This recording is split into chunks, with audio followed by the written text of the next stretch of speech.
Assalamualaikum warahmatullahi wabarakatuh dan selamat sejahtera bertemu saya Cikgu Umairah. Pada hari ini saya membincangkan bab 9 kebarangkalian peristiwa bergabung bagi matematik tingkatan 4. Subtopik 9.3 peristiwa saling eksklusif dan peristiwa tidak saling eksklusif. Standard pembelajaran menentukan kebarangkalian peristiwa bergabung bagi peristiwa saling eksklusif dan peristiwa tidak saling eksklusif. Sekarang kita lihat contoh 9 iaitu 5 keping kad yang berlabel dengan huruf CINTA dimasukkan ke dalam sebuah kotak. Sekeping kad dipilih secara rawak. Hitung kebarangkalian kad itu berlabel huruf konsonan atau A. Jadi langkah pertama, kita kenal pasti kad yang berlabel huruf konsonan. Di antara CINTA, huruf konsonan adalah selain daripada A, E, I, O, U iaitu huruf vokal. Jadi CINTA huruf konsonannya adalah C, N, T.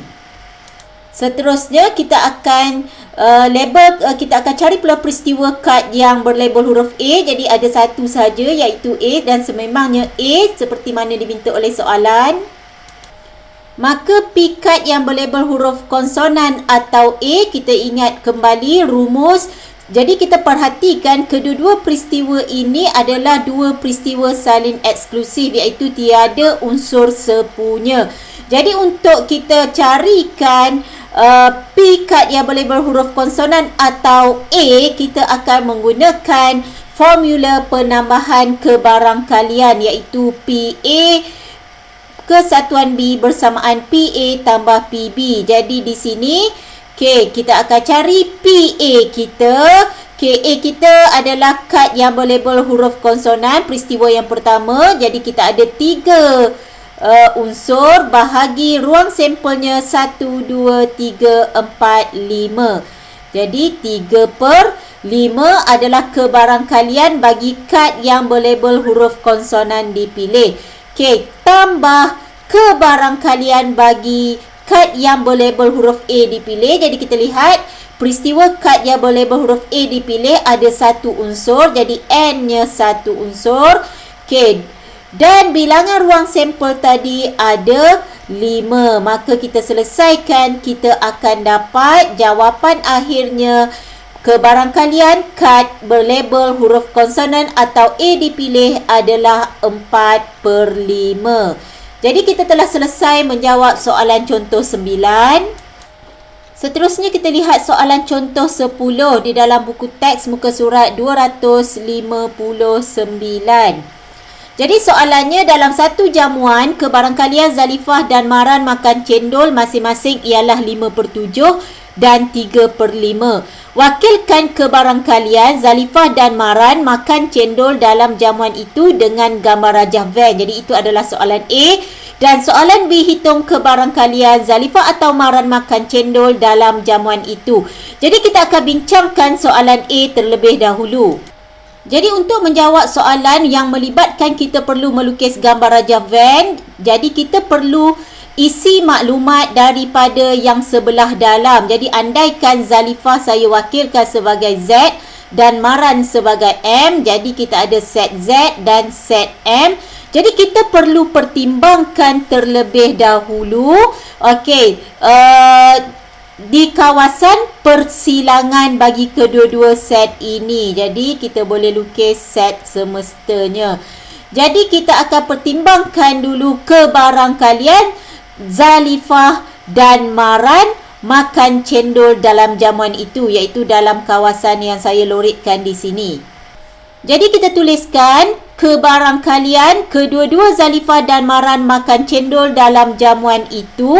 Jadi kita tengok simbol dan. Simbol dan bermaksud kalau kita tuliskan singkatannya di sini P Z persilangan M. Jadi simbol dan di sini diwakili oleh operasi darab. Jadi kebarangkalian yang diberi dalam soalan maklumat kebarangkalian Zalifah makan cendol adalah 5/7. Ini untuk Zalifah. Simbol dan di sini diwakili oleh darab. Dan Kebarangkalian Maran pula makan cendol adalah 3/5. Jadi kebarangkalian Zalifah dan Maran makan cendol adalah hasil darab kedua-dua kebarangkalian ini, iaitu jika kita ringkaskan di sini, 5 kita boleh ringkaskan, kita akan dapat 3/7. Jadi kita boleh isi dalam gambar rajah van kita yang pertama, 3/7 adalah kebarangkalian kedua-duanya makan cendol dalam jamuan itu. Seterusnya kita akan tentukan berapakah kebarangkalian hanya Zalifah makan cendol dalam jamuan itu, iaitu di kawasan ini sahaja. Jadi kita tahu kebarangkalian Zalifah makan cendol adalah 5/7. Jadi ini kebarangkalian Zalifah makan cendol. 5/7 di sini termasuklah keseluruhan kawasan Z, termasuk 3/7 di sini. Jadi untuk kita dapatkan kawasan di mana hanya Zalifah sahaja makan cendol, 5/7 kita perlu tolakkan dengan 3/7 kerana 5/7 adalah keseluruhan kawasan Z seperti yang saya lorekkan di sini. Maka 5/7 tolak 3/7 hasilnya adalah 2/7. Jadi kita dah dapat kebarangkalian hanya Zalifah yang makan cendol adalah 2/7 seperti mana saya tuliskan dalam gambar rajah van ini. Okey, seterusnya kita akan pertimbangkan pula kebarangkalian hanya Maran makan cendol dalam jamuan itu. Jadi kita tahu kebarangkalian Maran makan cendol adalah 3/5 seperti mana yang diberi oleh soalan. Jadi 3/5 ini adalah nilai kebarangkalian dalam keseluruhan kawasan M.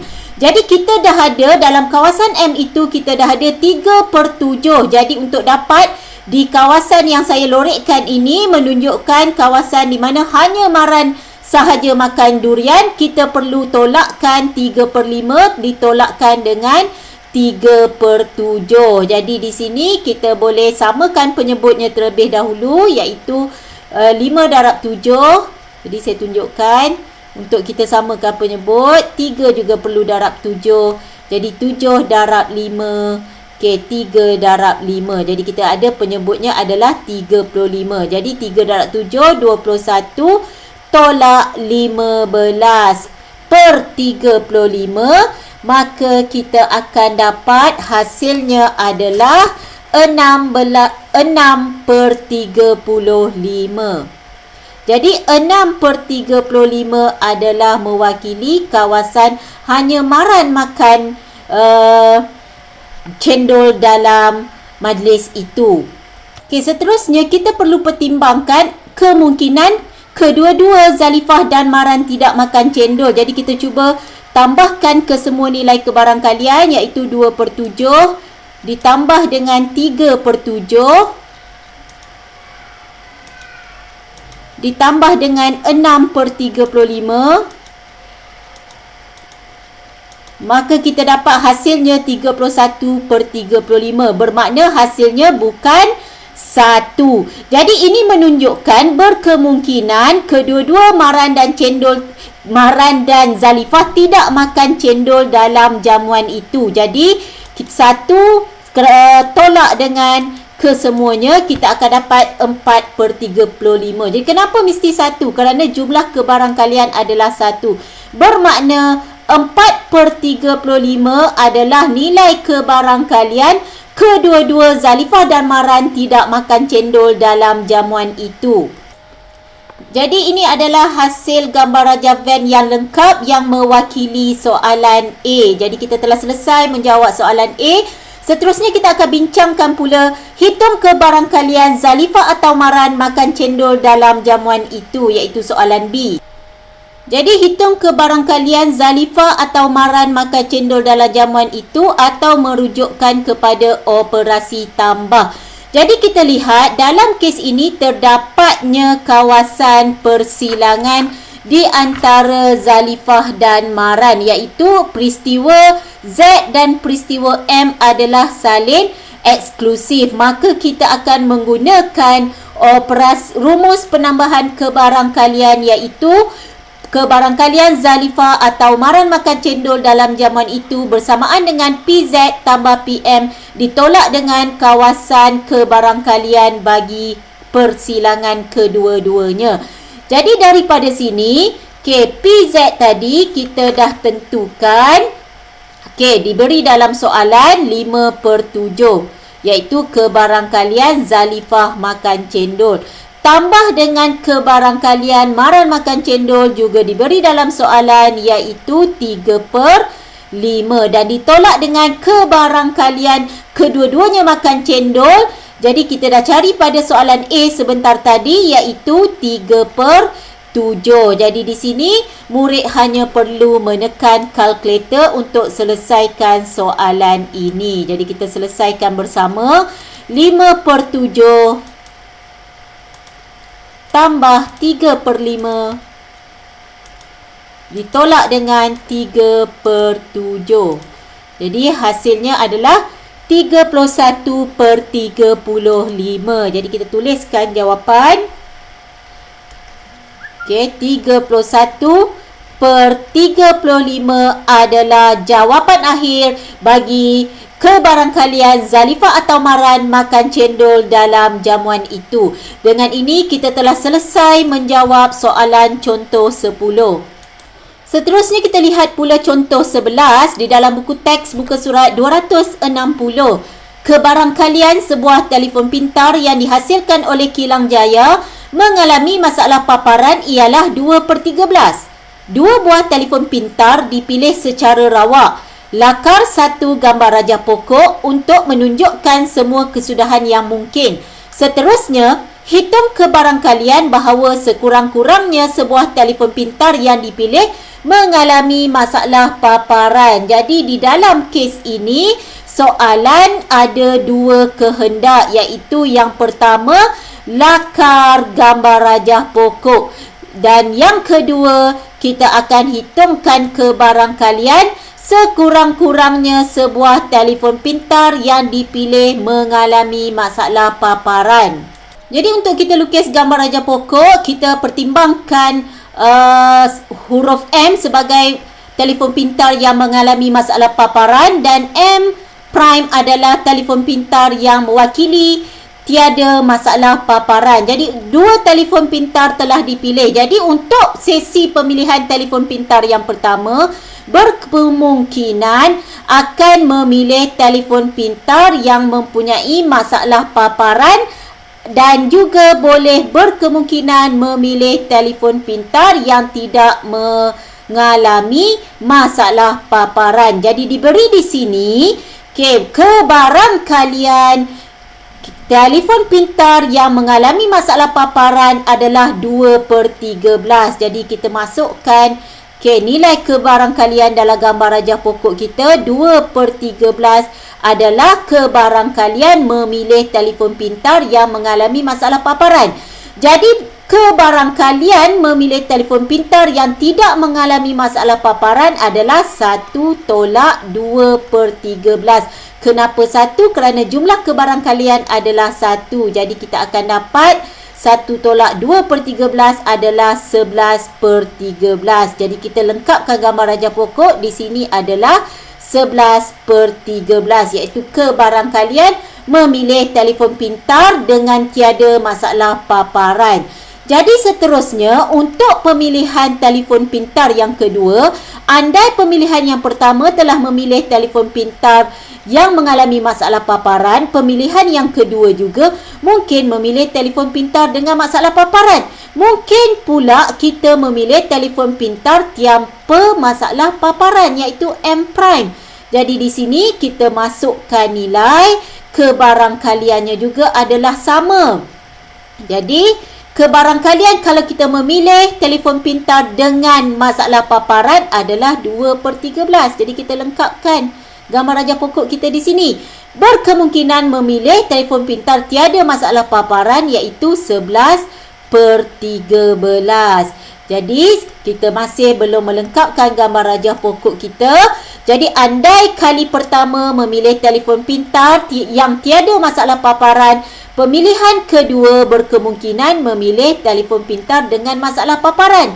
Juga berkemungkinan memilih telefon pintar tanpa masalah paparan. Jadi kita lengkapkan gambar rajah pokok ini dengan nilai kebarangkalian memilih masalah telefon pintar dengan masalah paparan adalah 2/13.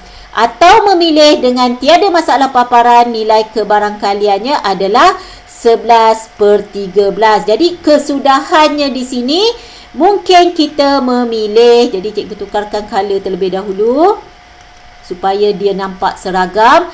Jadi inilah kesudahan peristiwa bergabung di sini, bermaksud mungkin memilih telefon pintar yang ada masalah paparan kali pertama, kali kedua juga yang ada masalah paparan.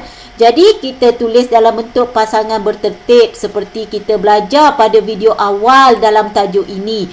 Jadi berkemungkinan kesudahan kita memilih telefon pintar dengan masalah paparan untuk kali pertama, kali kedua tanpa masalah paparan. Jadi ini adalah kesemua kesudahan yang mungkin. Jadi mungkin memilih tanpa masalah paparan untuk kali pertama, kali kedua telefon yang mempunyai masalah paparan. Dan yang terakhir mungkin kedua-dua telefon pintar itu dipilih yang mempunyai masalah paparan. Jadi bagi menjawab soalan tadi, hitung kebarangkalian bahawa sekurang-kurangnya sebuah telefon pintar yang mengalami masalah paparan. Jadi kita lihat dekat kesudahan, kebarangkalian memilih sekurang-kurangnya sebuah telefon pintar yang mempunyai masalah paparan. Jadi kita lihat sekurang-kurangnya ada sebuah yang mempunyai masalah paparan, bermaksud kesudahan di sini iaitu dua-dua. Bila sekurang-kurangnya bermaksud boleh lebih. Jadi di sini yang saya bulatkan juga di sini, ini adalah kebarangkalian memilih sekurang-kurangnya satu telefon pintar yang mempunyai masalah paparan. Jadi P sekurang-kurangnya sebuah telefon pintar mengalami masalah paparan adalah kebarangkalian MM. Okey. Jadi tambah dengan kebarangkalian. Okey, kebarangkalian memilih yang kedua tadi kita dah bulatkan. Okey, yang ada mas M dan M prime. Tambah yang ketiga P M prime M. Okey. Jadi di sini PMM di sini MM bermaksud nak cari kebarangkaliannya 2/13 darab 2/13.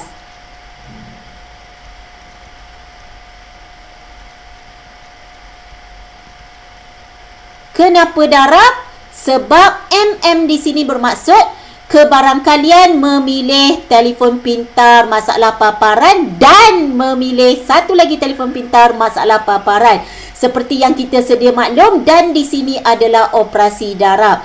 Jadi untuk PMM prime, kita lihat MM prime 2/13 M, kebarangkalian M prime 11/13. Jadi 2/13 darabkan dengan 11/13. Jadi kita tutup kurungan untuk mewakili kebarangkalian memilih M dan M prime.